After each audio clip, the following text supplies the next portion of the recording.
Saudara-saudari, marilah kita mendengarkan renungan dengan judul Setia kepada Yesus, yang berdasarkan pada Injil Yohanes bab 6 ayat 67. Maka kata Yesus kepada ke-12 muridnya, "Apakah kamu tidak mau pergi juga?" Dalam nama Bapa dan Putra dan Roh Kudus. Amin.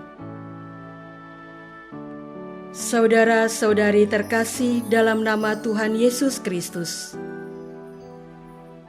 Tuhan Yesus bertanya kepada para murid-Nya, "Apakah kamu tidak mau pergi juga?" Latar belakang dari pertanyaan ini adalah fakta bahwa orang pergi meninggalkan Tuhan Yesus setelah beliau mengajarkan tentang roti hidup. Tuhan Yesus menjelaskan tentang mana, roti yang diturunkan Yahweh kepada bangsa Israel yang kelaparan di padang gurun. Mereka memakannya, mereka menjadi kenyang, tapi mereka sudah mati. Tuhan Yesus mengatakan kepada para pendengarnya bahwa dialah roti hidup yang turun dari surga. Yang makan tubuhnya dan minum darahnya akan peroleh hidup yang kekal. Sesudah mendengar semuanya itu, banyak dari murid-muridnya berkata, "Perkataan ini keras, siapakah yang sanggup mendengarkannya?" Sepintas dapatlah dimaklumi kalau orang-orang ini meninggalkan Yesus. Masa iya kita akan makan daging manusia dan darah manusia? Memangnya kita ini kanibal? Sangatlah sulit menerima perkataan Tuhan Yesus dengan nalar manusiawi kita. Dan kemudian Tuhan Yesus ingin melihat apa reaksi para murid-Nya sehubungan dengan perginya banyak orang yang telah mengikuti Yesus. Saudara-saudari terkasih, mewakili ke-12 murid Tuhan Yesus, Santo Petrus menjawab tantangan pertanyaan itu. Katanya, "Tuhan, kepada siapakah kami akan pergi? Perkataanmu adalah perkataan hidup kekal, dan kami telah percaya dan tahu bahwa Engkau adalah yang kudus dari Allah." Inilah kesaksian iman jemaat Kristen awal berhubung dengan Ekaristi Kudus. Mereka memecah-mecahkan roti yang telah dikuduskan dan diubah menjadi tubuh Tuhan, anggur yang diubah menjadi darah Tuhan. Dan mereka menerima roti dan anggur sebagai kebenaran iman. Roti dan anggur itu telah diubah oleh Roh Kudus menjadi tubuh dan darah Tuhan sendiri. Pada hari ini, kita merayakan Ekaristi Kudus. Dan ketika imam meletakkan tangannya atas roti dan anggur, terjadilah perubahan yang mengagumkan melalui peristiwa konsekrasi. Itulah saat penting terlaksananya transubstansiasi, yaitu perubahan roti menjadi tubuh Tuhan dan anggur menjadi darah Tuhan, karena turunnya kuasa Roh Kudus. Melalui simbolik, imam meletakkan tangannya di atas roti dan anggur.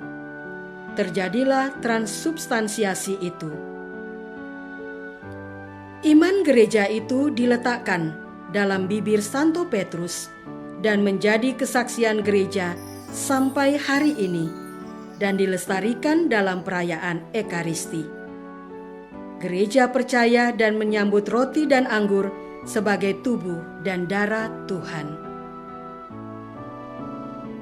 Saudara-saudari terkasih, Gereja Kudus merayakan Ekaristi Kudus setiap hari sepanjang tahun, teristimewa pada hari Minggu karena dihadiri banyak umat. Melalui perayaan Ekaristi, gereja mengenang dan menghadirkan kembali kurban Kristus di atas salib. Tuhan Yesus wafat di salib untuk menebus dosa-dosa kita, umat-Nya, dan dosa seluruh dunia. Kenyataan bahwa ada keraguan terhadap misteri Ekaristi Kudus bisa jadi ada di antara orang-orang beriman Katolik saat ini. Beberapa di antara mereka meragukan dan tidak percaya, lalu mereka meninggalkan iman kekatolikannya dan beralih ke kepercayaannya yang lain. Hari ini kita sedang diuji oleh Tuhan sendiri. Tuhan bertanya sekali lagi kepada kita yang sudah sering merayakan Ekaristi Kudus. Apakah kamu tidak mau pergi juga? Apakah kita juga akan berubah pikiran dan melepaskan iman kepercayaan kita akan kebenaran yang diajarkan Kristus melalui Gereja Kudus? Bukankah kita menyetujui dan percaya dengan berkata amin pada saat imam atau pelayan gereja lainnya berkata tubuh Kristus, sambil menyerahkan ke dalam tangan atau lidah kita hosti kudus yang telah dikonsekrasi oleh imam? Maka iman Petrus bisa menguatkan kita. Tuhan, kepada siapakah kami akan pergi?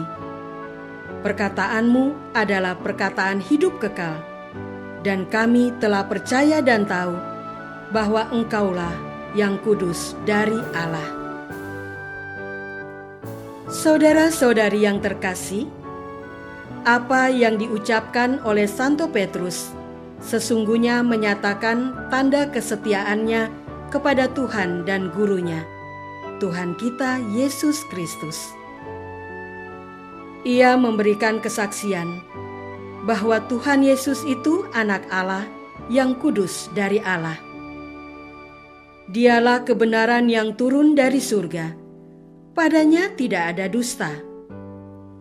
Ia bukanlah manna yang diturunkan dari langit untuk mengenyangkan perut manusia, melainkan bahwa Dia adalah roti hidup yang turun dari surga, yang memberikan hidup kekal kepada siapa saja yang menyantapnya dengan keyakinan bahwa roti itu adalah tubuhnya dan anggur itu adalah darahnya.